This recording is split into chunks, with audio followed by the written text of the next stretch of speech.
Hey guys, what is up? It is Bibzuda7 here again, and welcome to another RuneScape 3 vlog here today. In this video, I'm going to be talking about the Zamorak boss fight, my thoughts on it, and everything like that, about a little over a week after release here. I might also touch on the patch notes for this week, even though there wasn't really that much. Less than I expected, honestly, especially for the fight itself. But yeah, I wanted to make this video at this point because I have just recently achieved 500% Enrage in solo. I have the Wrath of Chaos title here, and as you can see, I just got it recently. We got accomplished the Wrath of Chaos feat by defeating Zamarak at 500% Enrage. Horrible kill time, 12 minutes 40 seconds. Scuffed P7 as usual.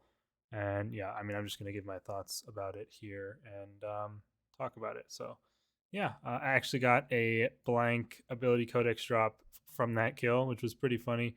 And I got the 500% enrage in the broadcast. I was pretty happy, and then I saw the swords or whatever, the indicator around me. Unfortunately, that is of course a duplicate since I got one at 1 KC, and I'm up to 3 drops now from the boss. So I got like a 1 KC drop of the Codex of Lost Knowledge, and then I think I got my second drop was at like it was still under 100% Enrage where I got the Chaos Roar. I'm almost positive. So I know Jagex have said in the past that they adjust drop rates without telling anybody during release, I think. So I'm kind of suspecting they might have lowered the drop rates. I'm not sure. Because, I mean, I've been pushing Enrage the whole time, and I haven't gotten any more drops. So maybe I just got extremely lucky early, or maybe the drop rate was made worse. I don't know. But yeah, this is the only other drop I've gotten from this entire Enrage pushing, and of course I'm up to was at 84 kill count at the boss total. I've done quite a few duo kills with Nuznuz. He's actually gotten 2 drops in our duos as well. He got a Vestment of Havoc top and a blank ability codex as well. So yeah, no bow pieces for us. These things are incredibly rare. I think I've maybe seen one broadcast the entire time I've been logged in since the boss came out for a bow piece. And as far as I've heard, the bow is around 10 bill right now. It was 8 bill a couple days ago. Now it's gone up to 10 bill. So the bow is extremely expensive still. And it is definitely worth killing the boss to try and get that. But it is extremely rare, as I've just mentioned. So it is going to be tough to get. And as far as I'm concerned, for me, I am done pushing Enrage for now. I honestly have stopped. Like I stopped enjoying it pretty much like above like 350 maybe. And I'm just going to get into detail on why on that in a second here. Let me just quickly go show my chest as well. I did 25 runs of the Elite Dungeon. That's it. I haven't done any more past that. I've got 142 mil in here allegedly.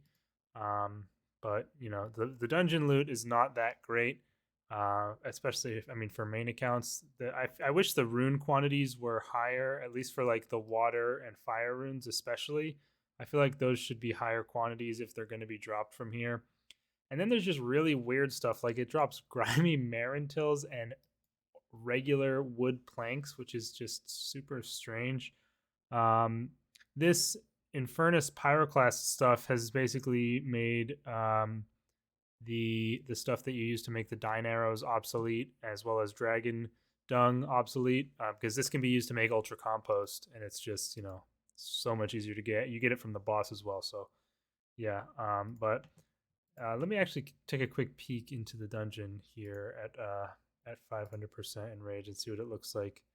I guess I need 510 because I don't want to type it in. But oh, there's a demon right at the front there. What's its health? It's actually not that high. Okay, are you just gonna walk all the way up here? Chill out, bro. Dark Wizard Elders, Dark Wizard Master. I don't remember seeing those before. Maybe they were there though. But yeah, I saw a post on Reddit of someone who showed a chest loot of 250% enrage of a full dungeon run. Didn't seem like it got much better, if at all. So they really need to do something about the incentive to run the dungeon. That's another thing that could also be a factor. I did get my 2 other drops while running the whole dungeon, so maybe there is a hidden incentive that they just for some reason haven't said anything to us about, which I think would be kind of stupid. But I also think that would be good to have an incentive for running the dungeon, because as of right now, everybody is going to get their 25 kill count to skip to the boss and then never run the dungeon again unless for some reason they need the slivers.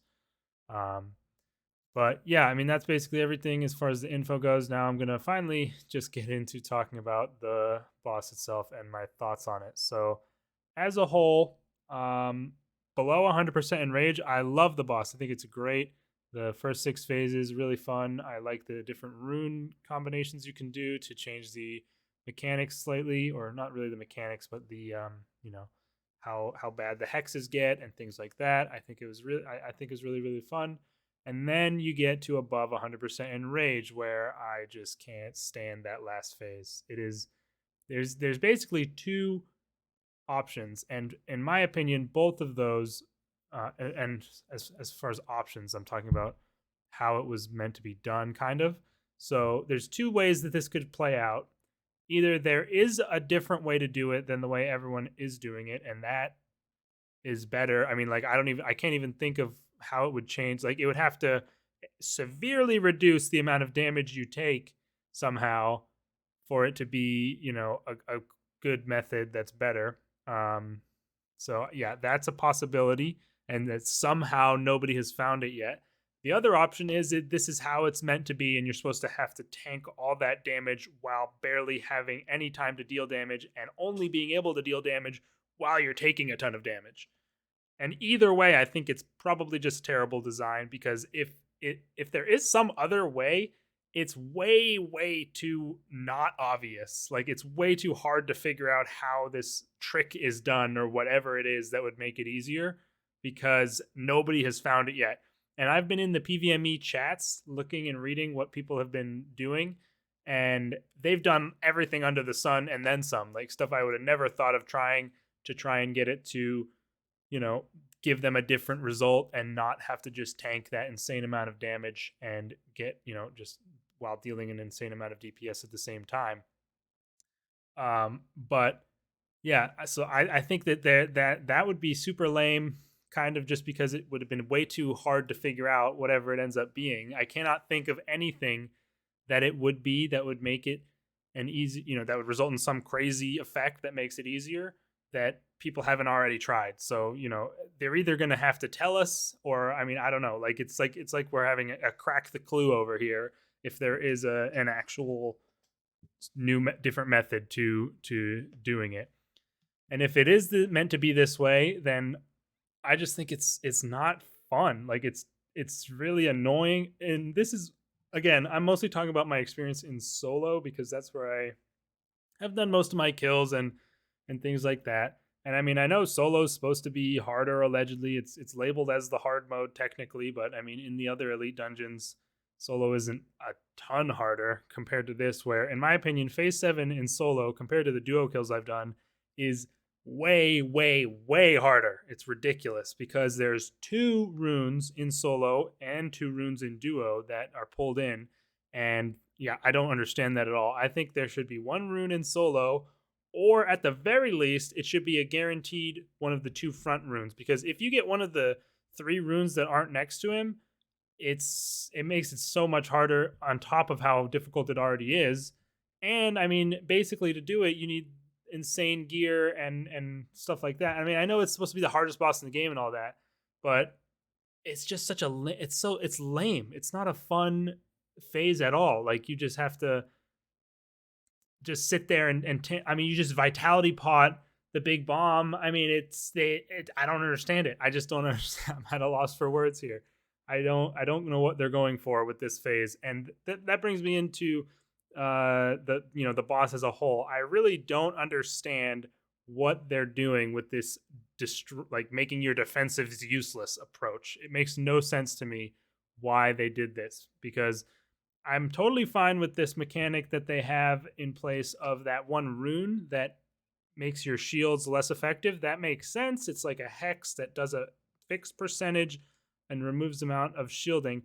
But the other, the big chaos bomb thing with the smoke bomb, whatever, just ignores defensives anyways. Even if you don't have that rune activated, it'll still hit through your defensives. So it's so random and ambiguous. You have no idea. Like, I can use every defensive I have available. I can reflect resonance, disruption shield, debilitate, and still get hit like a 6K. It's the most ridiculous thing ever. Like, I've heard people saying that the developers said that they think defensives were too strong, and I just can't understand what they're thinking there. Like, it's literally the only things we have to deal with mechanics. What else are we supposed to do if there's an unavoidable hit that's coming at us that's going to hit us for a 10K plus? I mean, it just doesn't make any sense to me why we would think that the defensives need addressing, by making them useless, making them, not as effective or barely effective. It just, I can't get my head around it. It really just, I don't understand. I do not understand how they can say that this is a good approach to dealing with an issue of the defensives being too strong. It does not make any sense to me at all, because I mean, the approach people use at other bosses is not to use defensives if possible and just tank the hit in order to deal more damage. So if you're using defensives, you're still giving up damage to use them. So I don't see a problem with them being used if they're giving up damage like that. I mean, I don't get it. I don't get it. If anyone can explain it to me in the comments, then please, do your best, because I cannot follow that thread. I mean, defensives are strong. Sure, you can resonance and block Telos's so much power or whatever. I mean, it's that's the way, that's what you should be doing. I mean, do you think it would be better if at Telos what I had to do to survive the so much power is just like reflect and use like 5 defensives and a vitality pot? I can't follow how that they think that this would be good. And then on top of that fact, you have to be tanking all this damage while dealing an insane amount of damage, because you have so little time to actually deal the damage on that last phase.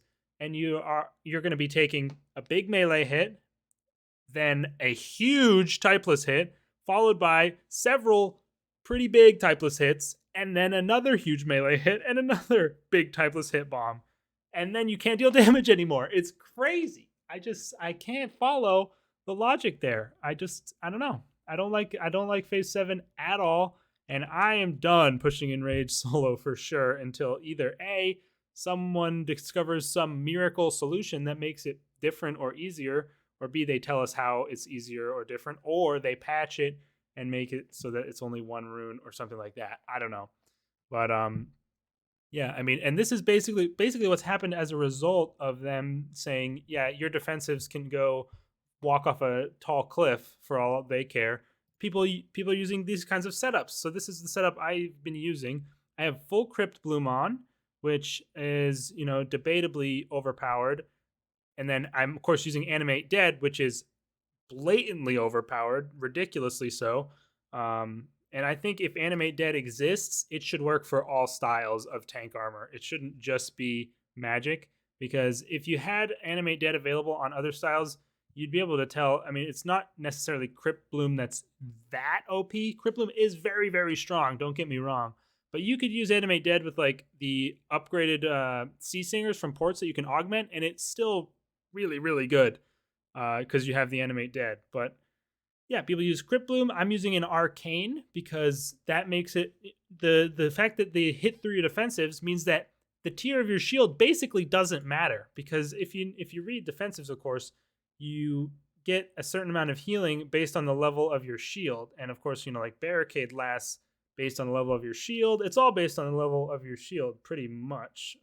There's some that aren't. I guess like Immortality isn't. But like, Barricade and Resonance are the 2 big ones. I think, does Reflect do it as well? No, not Reflect. So again, Barricade and Resonance. I think Debilitate has, Duration of Shield equipped, even though you usually don't even use it with Shield. But yeah, so basically, like, it doesn't really matter what shield I have equipped, because the defensive's not going to be healing me anyways. Like Resonance right here, it says you block the next attack and then heal for 50 to 100% damage block based on the level of the shield equipped. But if I'm using Resonance and it doesn't give me a heal at all, and just who knows how much damage it's blocking at Zamarak, I have no idea. I mean, I don't know how people are supposed to figure out the damage reduction of anything, because it's like they have it so that you have all this I have like crypt bloom mitigation. I have probably random passives I don't even know about. You have to like go in there fully naked to test, and it's like nobody's gonna want to do that, and it's not clear at all, because it's, as I said, it's not just the um, shield removal hex that is causing you to get hit through your defensives. It's just a passive thing at the boss that's not mentioned anywhere. Yeah, so then you use an arcane instead, because I mean, spirit shields are insanely strong for large hits. You just straight up reduce damage received by 30%, which is insane. I mean, obviously. And then, of course, it takes from your prayer points in order to block that damage, which is a small drawback, to say the least, especially with the penance powder from Het's Oasis. It almost directly negates the prayer drain issue. And yeah, I mean, I think spirit shields are super cool. I've always loved spirit shields, but at the same time, I mean, you're using full tank armor, a directly tank related shield that has nothing to do with healing, and an insanely overpowered spell that lets you take like no damage at all. And you know, that's the setup. And also, a lot of people, including myself, are using the Hellhound familiar, which was fairly recently buffed, I think. And that also just absorbs 20% of damage dealt. So if you have this plus an arcane, you're taking half damage straight up without anything else. So that's I mean, if that's what they want the high end of PVM to turn into, is having to wear full tank armor and go shield only and a Hellhound to barely survive, I mean, I don't like that approach. And at the same time, how are you going to do any damage if you're in a shield and everything? I don't know, because I mean, with you're severely neutered in terms of damage when you only have a shield on.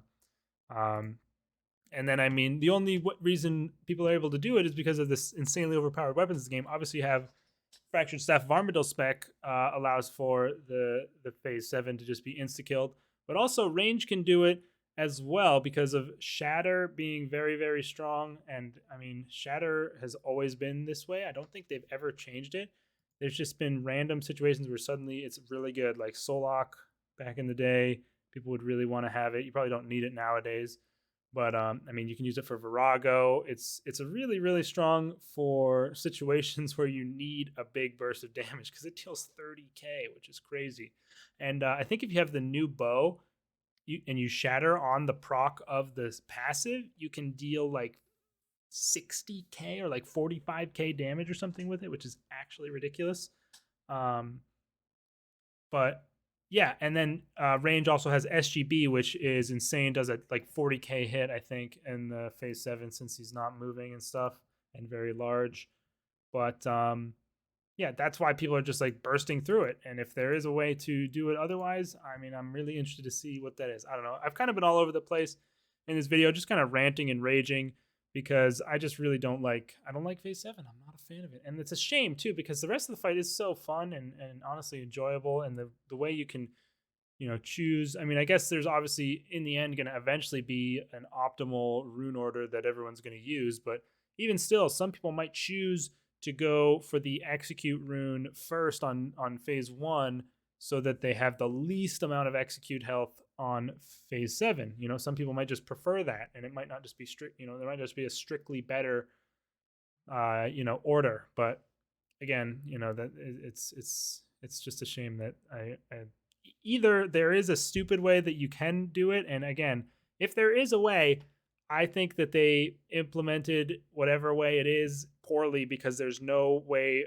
I don't know how anybody is going to figure it out, because it seems like at this point people have tried everything under the sun, and there's nothing that indicates it that I've been able to notice. So anyway, I guess I'm going to stop ranting now. You guys can let me know your thoughts down in the comments. I did make a day 1 guide for the boss, and it's quite a few things in that video that aren't exactly correct, but that's just the nature of those day 1 guides. I just try and give out all the information I believe to be true at that moment and help people get their first few kills. A couple days ago, I came out with the phase 7 guide, which is the rotation I still used up to 500% for Fractured Staff of Armadyl, and you know, it works usually. Sometimes I mess it up because it's just so annoying when you get the back rune. Like if you get the front, one of the front 2 runes, kill is phase 7 is easily like 5 times easier. It doesn't sound like it would be that big of a difference, but you can even like pre-set up your sunshine or pre-ultimate because you don't have to worry about surge bladed diving to get up there, and then you'll instantly be able to get right on him and start using abilities. You can get like ability or two off before you even get the melee hit on you, as opposed to if you surge over, you're probably barely getting your second ability off when the bomb hits you. I don't know. It's just such a crazy disparity. Like similar situations that like Telos phase 5, you can get like the back beam with the red golems, which is a bad situation, but it's nowhere near as punishing as getting a back rune is at Zami phase 7, especially if you get the one that's in the far back. Oh yeah, and let me one more thing I want to rant about here. Why did they make all the runes? There's 3 runes that are almost the same, 2 that are the exact same, and a third one that just barely has a little tiny branch off of it that makes it different. Like, why did they do that? That's like just deliberately trolling that they made 2 of them the exact same when you need to know. I mean, if you're paying attention, it's easy to see which one he pulls and stuff, but sometimes it's hard to keep track of everything when it's getting a little bit hectic, especially if you don't kill him on the first rotation. So I don't like that either. Like they have that whole Wordle alphabet that we used in the quest that they could have, leveraged, and they picked 2 that are the exact same and one that's almost the same as those as well. Just absolutely troll of them to do that. Oh yeah, let me look at the patch notes. Okay, so that's, I guess rant over. I really hope they change something for solo. It is just kind of tragic that it is the way it is right now. If you didn't know, they extended the free death week, so it's going to be for another week. So, if you haven't tried the boss, definitely hop in there and give it a shot. It is very nice to have that free death week available, especially if you're learning phase 7. There is some insanely ridiculous new treasure hunter BS that everybody is raging about. I don't really understand. I think if it is a one-tick action that lets you use 2,000 proteins instantly, that is absolutely ridiculous and disgusting. If it's just something that lets you click and do 2,000 at a time instead of 60 and takes the same amount of time, it's not that big of a deal. I don't know. It's kind of ridiculous, and regardless, and people are rightfully PO'd that they tried to sneak this in under adding the free death week for another week, because that wasn't planned, but then they were like, oh, we want to release this really overpowered and stupid treasure hunter thing, and so let's extend the free death week so they won't complain too much. So yeah, but they also had some patches for Zamarak. They did reduce the health pools of the mobs inside the Undercity, so I guess that's probably why the demon was lower health than I would have expected. They changed the number of mobs on some of the dungeon gates. I don't know where that is, but they said they wanted to reduce the number of demons that need to be killed at lower enrages. So hopefully, like in the prison, because in the prison there's like 3 or 4 demons in there. Maybe you have to kill less of those at low enrage. They made some pretty big changes to the Chaos Roar ability. So yeah, you do need a target to cast it, which kind of makes it worse in my opinion. But it also will deal a little bit of damage now, and will also work for both hits of like Hurricane. I don't know if there's any other twin hit abilities, but it says works on all hits in AoE/twin hit. So for Hurricane, it'll count for both hits, or if like you quake like 7 things, it'll hit them all for double damage. So that's kind of good. They reduced the portal click boxes, which were extremely annoying. Anything else in there? Oh, I guess they updated the quick chats. I never like quick chatting at the PVM hub. I'm a shy little guy. So let's see, Zamarak. What did they? Yeah, they added a Zamarak, and it'll say you're Enrage, but that doesn't do that for group, which is kind of weird. I don't know why that wouldn't include your group Enrage, but yeah, that wasn't there was no solo quick chat before, which was kind of stupid. And then they fixed a couple of bugs, which they didn't fix the bug where he sometimes will spawn in the middle in phase 7, which is kind of funny. And then they had quite a few hot fixes over the first few days that they listed on here as well. But yeah, that's pretty much it. I mean, very small, nothing week as you'd expect after a boss release, but they extended the free death week. Next month, we do have the Daughter of Chaos quest coming out, so I'm looking forward to that. I'll definitely I might make a guide on it. I don't know. I haven't made a guide on quests recently. Mostly because, I mean, if it's like a no combat, maybe I will. I don't know, because I usually try to give quests a month before I do them on my hardcore, and for me to make a guide, I'd have to do it on my hardcore. But I'll definitely make a video talking about my thoughts at the very least. Interested to see what we get on the Infernal Puzzle Box as a result of that quest coming out. Maybe a new thing that'll help with the Zamarak fight. I don't know, but we will have to wait and see. So yeah, I'll probably make another backup hardcore episode maybe this weekend.